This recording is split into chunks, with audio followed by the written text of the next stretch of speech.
13 false claims about opening your third eye. Hello, my friends. My name is JC, and I'm your physical ascension guide.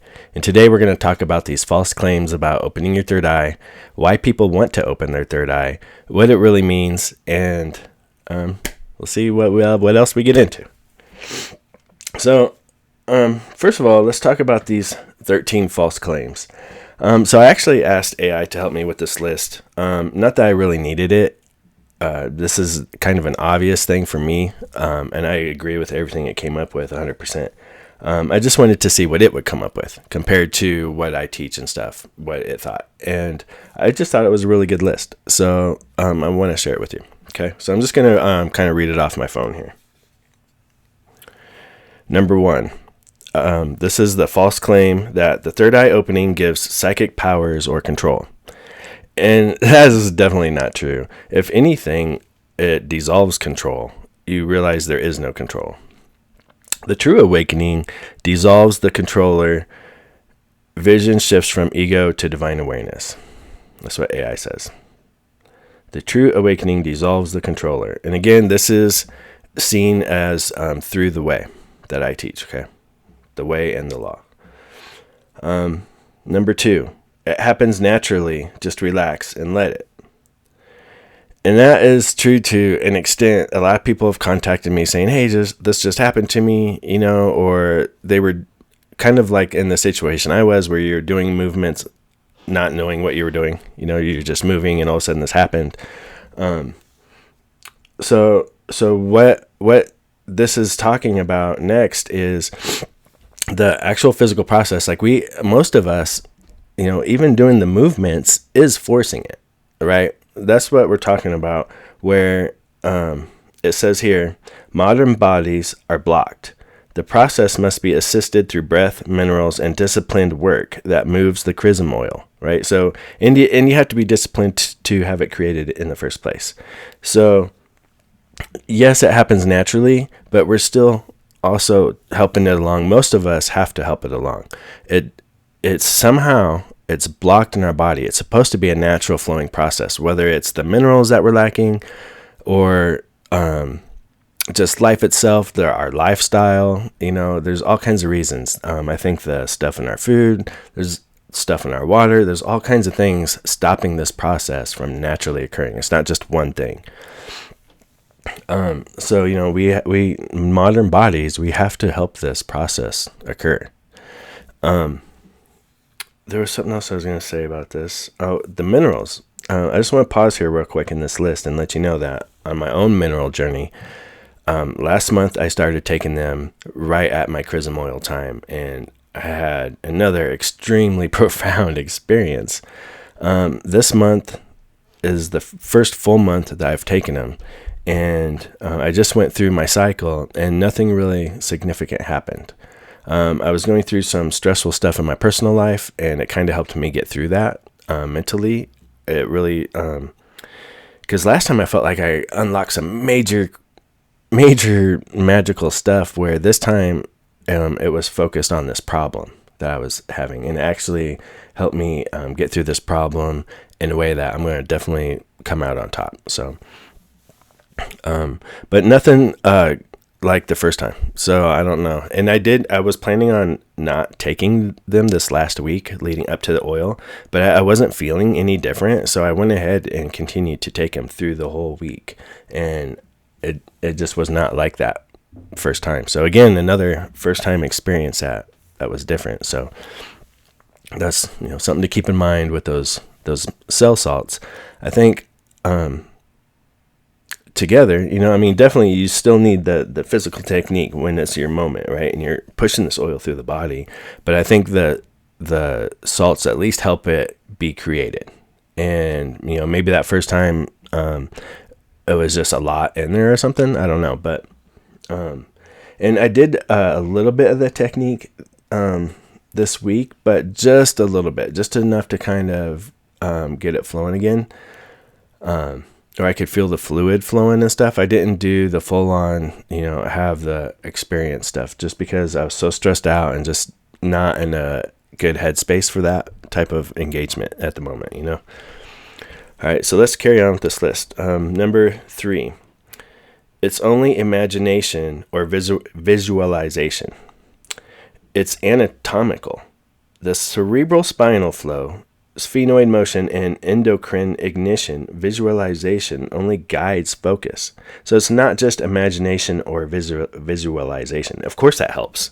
That helps you get there, and it helps you in your maintenance processes too, and it helps with manifestation and all kinds of stuff. But this specific event is not just visualization, right? And it's not just imagination, it's real. If it wasn't real, there wouldn't be so many witnesses describing the exact same thing. Awakening lifts you into 5D or out of the matrix. And it says, no external dimension exists to escape into. The shift happens within perception. Matter is revealed as divine. And that's true. There are only 4 dimensions. There are not 5 dimensions. There's not 11. There's not infinity dimensions. There's only 4. There's only 4 dimensions, and they're not places you can go to. All right, we've discussed this recently where the 4 dimensions are what makes up reality. They are reality. You can't leave them. What is being misconstrued is perception.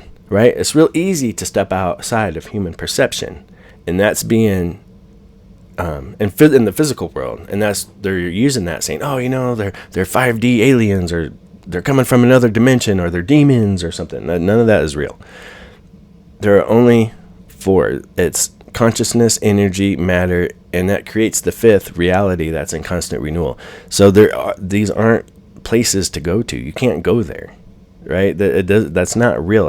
It's a fantasy.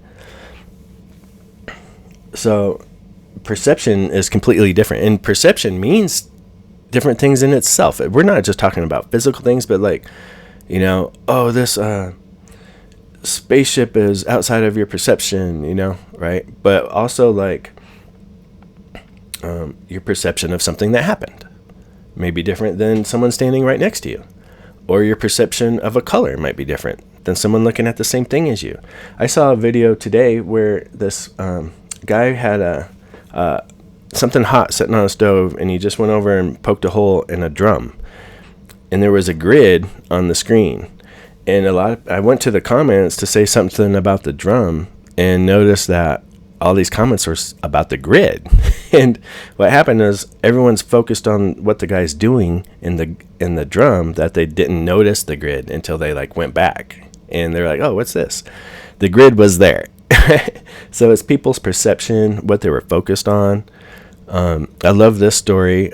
I don't even know if it's true or not, but the story about Native Americans were on the shore, and they were looking out into the ocean, and they could see something was disturbing the water, but they couldn't tell what it was. So the shaman sat there for several days and stared at it or something until he could see it. And then once he described it to the other people, then they could see it too, but they had to have the description, and he had to sit there and focus on it. So perception means different things, but it does not mean dimensions, right? You that's not real, and you're not living in 5D. What it is, it's a way of expressing an altered state, this other state after you partake of the oil. It's not you can't just make it up. Oh, I worked on my chakras and I'm in 5D now. None of that is real. All right, we're talking about real physical things in reality. It's very important in all of this. There's so many lies and delusions out there that you have to dig deep, and you have to work to stay grounded in reality. Even once you start partaking of this, and just for your own sake and sanity, is very important to stay grounded in reality. Okay.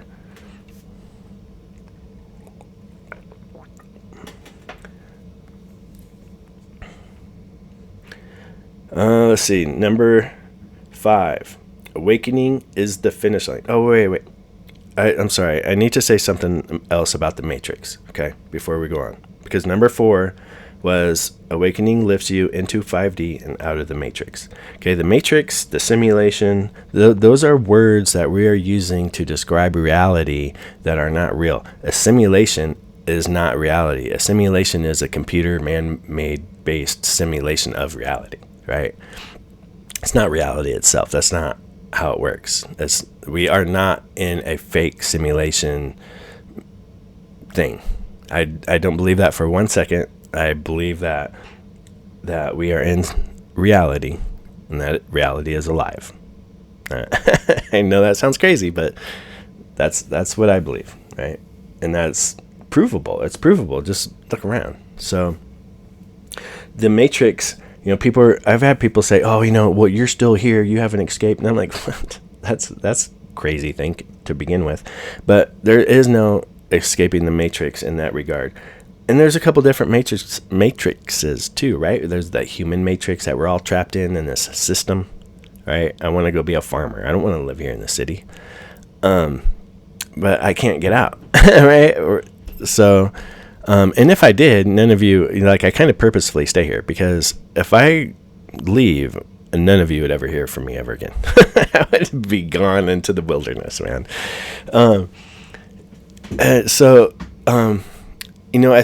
I think we are using these words to describe reality, and we're trying to modernize the words and use words that our brains can comprehend.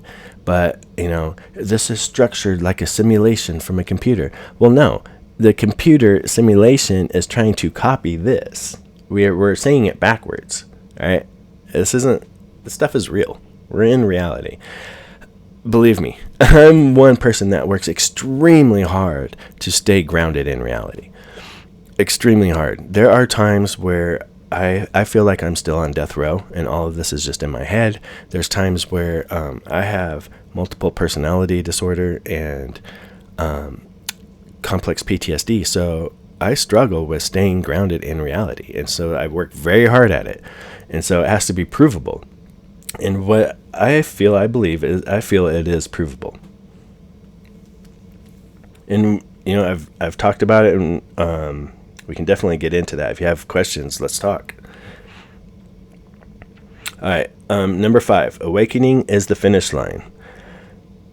The AI says it's the beginning of conscious participation and integration. Right. That's what I'm saying. Like, too many people are hijacking these words and using them incorrectly.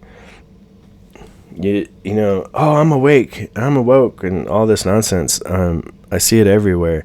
And most of those people are still blindly following a lot of stuff, so becoming, and it's really becoming self-aware in the system is what's going on, and realizing all these lies and stuff that's been happening, and realizing that the reality, what they're talking about is the reality that you create in your mind that's based off of all these lies. That is a matrix in itself, and that is what is disintegrating right now, right? When you become awake. But that's not the end. That's not enlightenment. That's like the beginning. It's like, okay, now there's more. This fake world isn't what it's really about. It's not really about designer shoes and this Ferrari and stuff. It's about this over here. That awareness, yes, it can be very powerful. Just, whoa. But that's not the final. There's more. There's a lot more. Number 6, you must destroy the ego. The ego is refined, not killed. It becomes a clear lens for divine light. That's an interesting way to put it. You cannot destroy ego. That is just nonsense. That is you. Excuse me. You're not destroying you. You're going to change. But we're not trying to destroy you. You can't destroy ego. You can't rip off this mask that you wear. That is you. You are ego. This stuff will kill ego and get higher self. That's nonsense, man. Just stop trying to kill yourself. All right? You can change yourself and realize it's a mask. God is seeing through you, right? And this is your mask. That's all. You cannot destroy ego. You will maybe lose it occasionally and completely join with the divine, but You can't just, I'm going to work on my ego this weekend and get rid of it. It's crazy talk. Number 7, awake people feel no pain or emotion. Oh yeah. Have you seen those people? They're just like, hey, all the time. It's crazy. They're like manic or something. It says, sensitivity heightens, yes, and compassion expands. Feelings become clear rather than controlling. Yeah, so, I mean, it was crazy. I thought I had feelings before, but my partners had told me that I was cold, and when people think that when you go through this, I don't know, become like emotionally dead or something. Like they expect you to turn into this zombie, this crazy, just kind of zombie. And they're like, what? Like I was that before, although it was more like, this was my excited face, And I remember people saying to me, aren't you excited? And I'd be like, yeah, what are you talking about? I am excited. I couldn't even smile. Where now it awoke my feelings. It gave me emotion, and now I can feel again. Thank God I could feel. That's what I asked for, was to heal my heart so I could feel and love and express emotions. And people are like, oh, well, you have anger and stuff. Well, that's an emotion. You expect me to just be some zombie and go through life? Like, what? Like this, that's not correct thinking. It's not realistic. Life still happens. And you still have to deal with other people that also have free will. So it's not just you don't just become locked into some fantasy fairyland. That's not real, right? It helps you. Like I said, it helps your emotions become clear, but it gives you emotions. It gives you compassion. I went from not caring at all about some homeless person, if I even saw him in my peripheral vision, to wanting to run over there and hold them and help them and care for them and cry over their condition. It was crazy, and which is how it should be, of course, right? And something that I don't show on here, for a very good reason, I feel, is me and my children do things to help homeless people, but we don't really talk about it. And we definitely don't ever take video of it or anything like that, because for one, we shouldn't be boastful of those things. It should just be something that you do. It should just naturally be a part of you. But also it's demoralizing to them. These people are taking pictures of me and stuff, and it makes it kind of like the reason why I want to be kind of anonymous here and go by JC instead of my full name, because it takes away from the message. And when you're dealing with the homeless person, it's about them. It's not about you. It's not about what you're doing or anything. It's about them and helping them. It has nothing to do with you whatsoever. And so, when people are taking pictures and stuff like that, unless you're trying to promote to get people to help you or something, and all of those people in the picture are okay with it and stuff like that, then I could see that, but not the way people typically do it. And so we don't ever show anybody that we do that. And a lot of times we'll do it at night in the dark, and we'll just take extra food out, and because we live very close to a place where a lot of homeless people are just naturally that go through. It's like a corridor for them. So you could just walk a couple blocks and there's always homeless people there. So, we just do our thing, hand them extra stuff that we have that we can afford, whatever. So, and again, the only reason I'm telling you that is so that it will encourage you to do that in your own life and not advertise it, right? Number 8, anyone can do it instantly and safely. AI says the nervous system and lifestyle must be prepared, otherwise imbalance occurs. Yeah, so anyone can do it instantly and safely. That's kind of true in a way, but the reason why you have to do the meditating and all this breathing and self-work and stuff, and remember, self-work is not dark night of the soul. The reason you have to do all this stuff is to prepare for the experience and then prepare for the lifestyle afterwards, and to have these tools in your toolbox to deal with life and for maintenance. You have to, this isn't just a one and done. It's a maintenance for the rest of your life. And it's like car maintenance. It's something you just have to do all the time. I have to do it every day. If I don't do at least one thing every day, I start to drop. And sometimes in the past, I have purposefully done that. And I think I'm overdoing that in my life. I think I'm just going to permanently stay, up here, and just not, because I was experimenting and stuff. So I'm just going to stop doing all that and just maintain. And also, there's more to it, right? So, if you are unprepared and you go through this, it's just like any other hallucinogenic drug, but it's the most powerful, and it comes with a deep experience and physical after effects. It's not the same as taking any drug. It absolutely is not.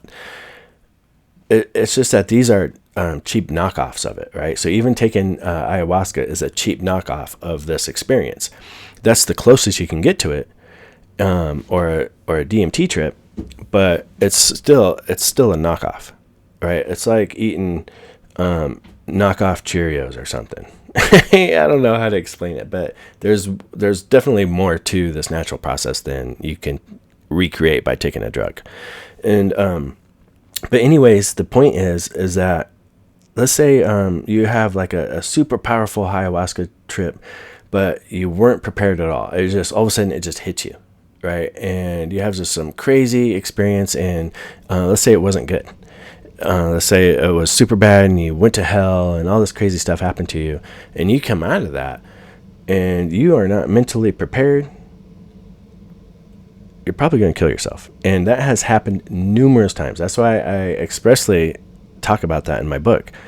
I mention it, like, you have to be prepared, and you have to have, I strongly suggest that you have some kind of emotional support person with you, and let people know what you're doing, and tell people, if you listen to Sadhguru back when he was beginning, he tells you, I told my wife and my family that I was going to go through changes and I was going to change, and he did, and that's what he did. He's not going to tell you, because that's our job to figure out on our own, right? That's what we're doing. That's what all this is.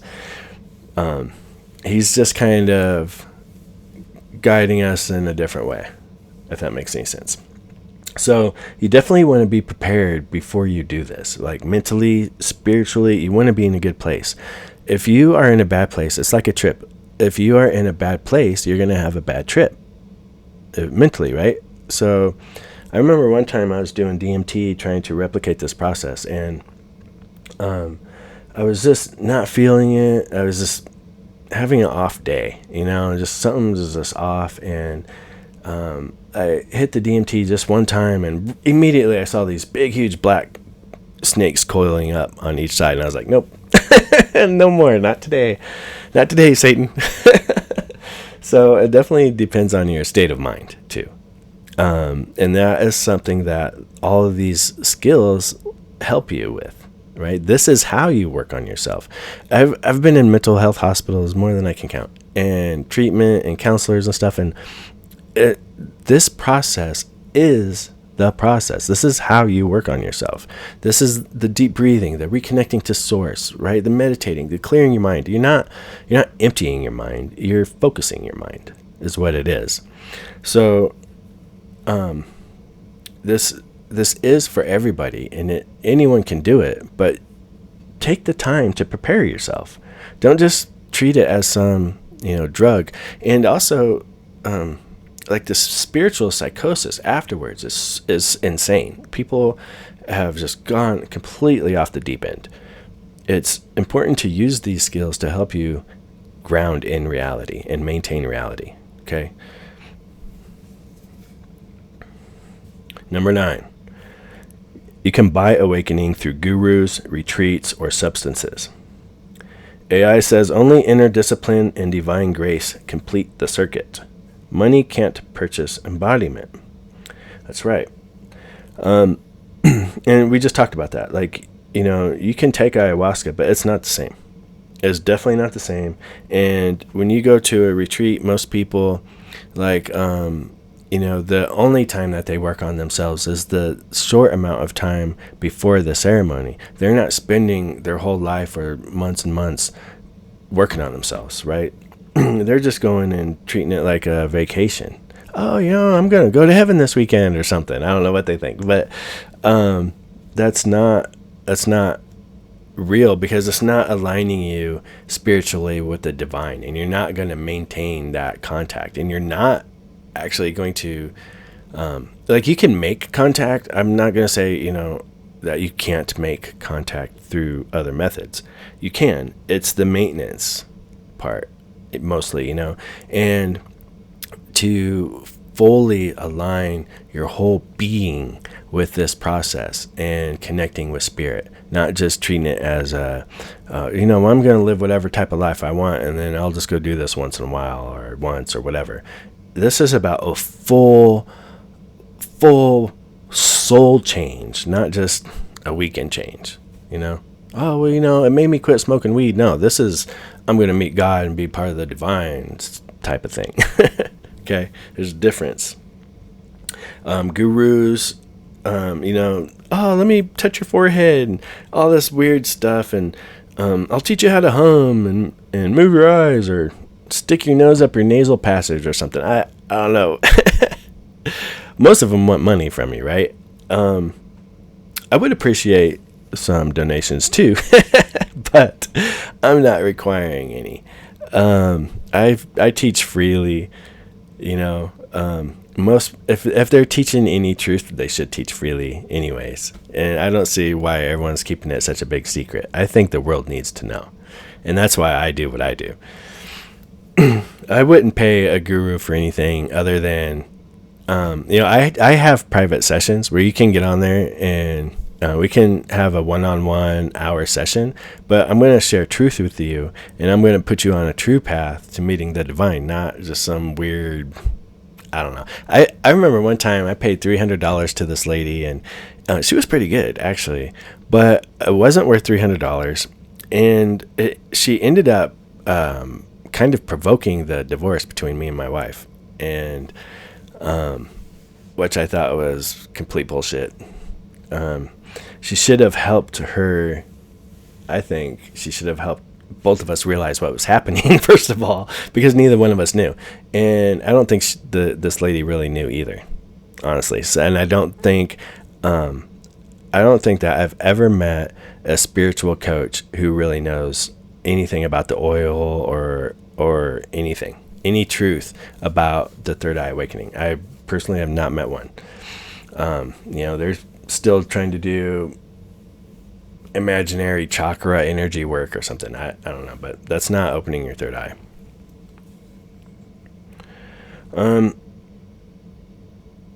You have that nerve here and it goes to your pineal, but that's not going to cause the process to occur through the body. You got to push those fluids through the body.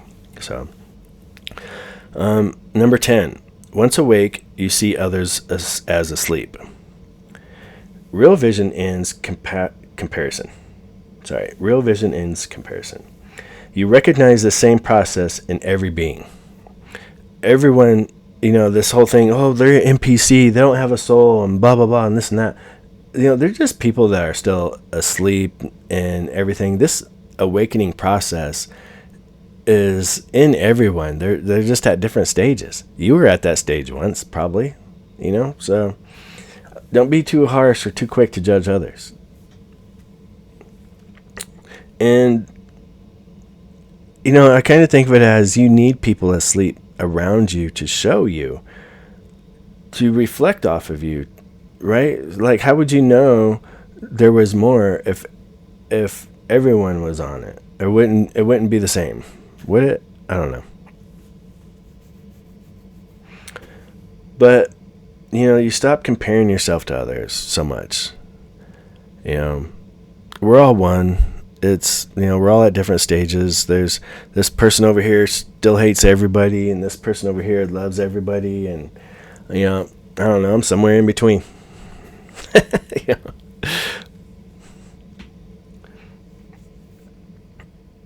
But I see that a lot. And I think I'm kind of guilty of it myself, honestly. Sometimes, you're not awake, you haven't done this and that, and I don't know, it kind of ended that though, and it kind of just gives you more compassion for everyone, because we're all one, we're all part of God, we're all suffering, Number 12. Oh, number 11, sorry. Number 11, the third eye lets you leave the body. The body is the temple. You ascend through flesh, not away from it. Yeah, a lot of people think that. I hear all this stuff about astral projection and stuff like that around the third eye. That's not what this is, right? And when it says the body is the temple, you ascend through flesh, not away from it. And at this point, we're talking about the chrism oil. It's going through your body. Your body is the temple. That's why these are called temples. You are the temple. It even says that in the Bible. You are the temple of God. God is inside, right? So you're not even trying to leave the body. You're trying to, how do you say it? So you're trying to not really control the body more, but like embrace it, Embrace who you are. Embrace your body. Embrace reality. Embrace your ego. This is who you are. You're going to leave your body when you die. Why are you trying to leave it now while you're alive? Like, you just want to leave a husk shell on the ground and then have your consciousness out floating around, like. And I challenge anyone who says that they are doing astral projection or leaving their body or doing what's that one where they can like see anywhere in the past or future or in your room or whatever. I challenge anybody to do that for me and show me what's over here on the edge of my desk, because that I don't believe is real. And if somebody tells me, I'll admit that I was wrong. But that's not what we're doing here. That's not what opening your third eye really does. You're not, you may have an experience, yes, for sure. And you may temporarily leave your body, but, and have this experience, whatever that looks like. But you are going to snap right back to reality and still be here. So you're not leaving until you pass away. Number 12, after awakening, you never need maintenance. I wish it was that simple. And at first, I didn't even know. So it says, enlightenment requires monthly renewal and daily care, breath, minerals, oil flow. Without it, the state collapses under worldly pressure. That's exactly what happens. So you have to do the maintenance, or you're just going to fall right back into it. It's almost like an addiction with a drug, like if you don't maintain and work on staying off of it every day, you're going to fall right back into it. You're jonesing for it. You feel those feelings and addictions for it, and you go right back to that lifestyle. Same old friends, right? You're lonely over here. You're lonely. It's a new life. It feels good, but you still feel these pulls and stuff, right? And stuff, and you got to force your way forward. And don't go back to that lifestyle. And at first, I didn't even know, because I didn't even have a full concept of what I was doing and stuff, So I've had to put that together, like reverse engineer it almost. And then I've toyed with it over the years, to try to get a better explanation of it, try to help people, try to understand it better, And I feel like I have a pretty good grasp of it now. And like I said earlier, like I'm just over the ups and downs and stuff. I'm just going to try from now on and just keep that maintenance, Number 13, the dark night of the soul is a prerequisite you must suffer through. Let's see what it says about that. In your model, the dark night isn't chosen or sought. It naturally follows the first 4 oil experience as the body-mind rewires to hold more light. Right. So it naturally follows the first oil experience. It also says it's transformation, not punishment. And so-called chakra work misunderstands this same process. The chakras aren't floating energy wheels, but 7 physical pumps that circulate the chrism through the spine and brain. True alignment is mechanical and spiritual at once. That's exactly what I'm saying. So, I'm sorry. Whenever my nose itches, I always gotta check my nose ring. In my model, the dark night is not chosen. That's right. It's not sought. It naturally follows the first 4 full oil experience. It rewires your mind and body to hold more light. That's pretty wild that it picked up on that. So I've talked about this many times. The dark night of the soul and chakras. Dark night of the soul. It's not something doing self-work beforehand is not dark night of the soul, right? It's something physical, spiritual, emotional. It's crazy experience that you're gonna have afterwards, and not everyone even goes through it. So don't even think, I didn't have the dark night. Like, don't even worry about it. It's not like some mandatory thing. So I would even just get rid of that. Maybe just prepare, right? Like, I say, like this has a physical effect. It's like doing a bunch of meth or something. You're like, whoa, and then all of a sudden it falls off, and then poof, and then you're depressed and you're in this hole, right? So you got to use these skills to get out of that hole physically and emotionally and spiritually. So it's this whole thing all together, and it's afterwards. It's not. Like I said, keep saying, like, all these words and stuff have been hijacked and like misconstrued and stuff. It's just, I just would just be prepared for some dark depression afterwards, just in case. It may not happen. You may have smooth sailing, right? You may not even have the effect where you trip out and have this experience, or you may not even feel like the what I just described, like being on meth and stuff. You may not have any of that. It might just be just chill for you. There may be nothing. So, everyone's going to be different, but I definitely would not like try to block yourself from growing just because you think something hasn't happened to you that it was supposed to, because that's not real. You can have the experience without going through that. Trust me. Yeah. There's too many false teachers out there.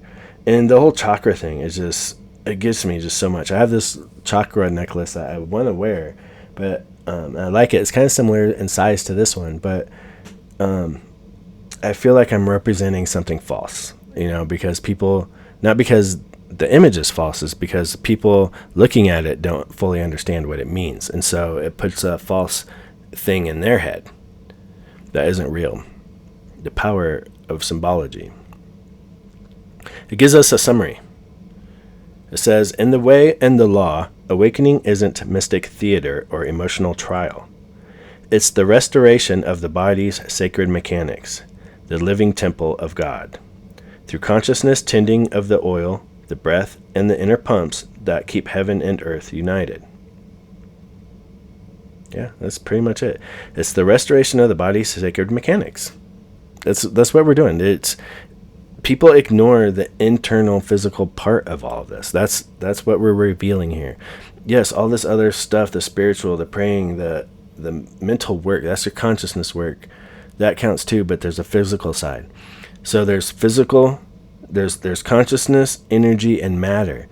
right? We eat, we do other things for energy, right? But we need to work on consciousness, our conscious mind. That's the work.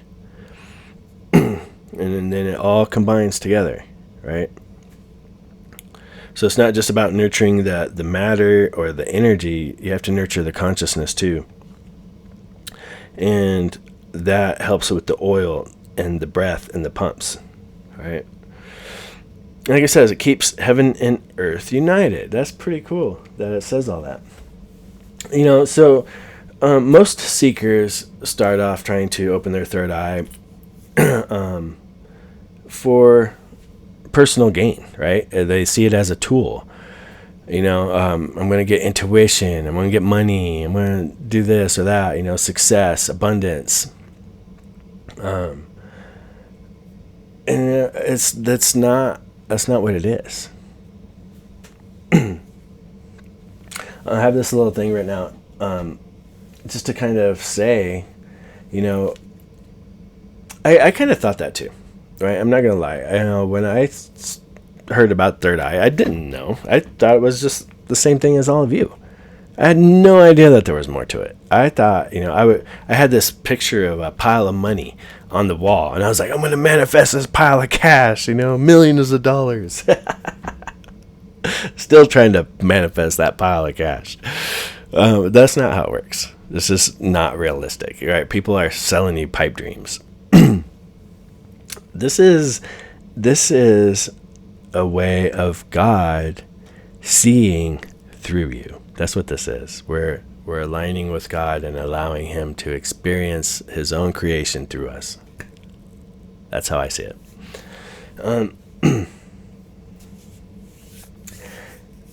In my experience, my personal experience, instead of power, I met presence. I met a living intelligence. There's something there that's real, and it's not what we've been told. That's for sure. Like I said, it's a doorway. It's a doorway for you to experience God, but also for God to experience you.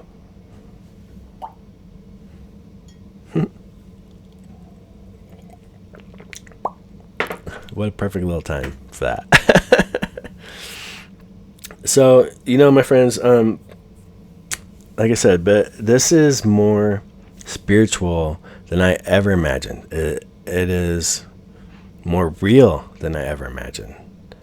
And I've had my experiences, and I see you out there struggling to try to have your own. And so I'm here to try and help you every way I can. And hopefully going through some of these false things helps you realize some of the truth, right? That this is real. It's just not, the path to it just has been distorted. That's all. And we're just cleaning it up, adding to, because all this information out there, it's just the first layer. It's the beginning, and it's getting so crazy and just chaotic that it's hard to even know where to start anymore. So that's all. I'm just a guide to help you see the light, my friend. So until next time, I love you. Hang in there. You got this.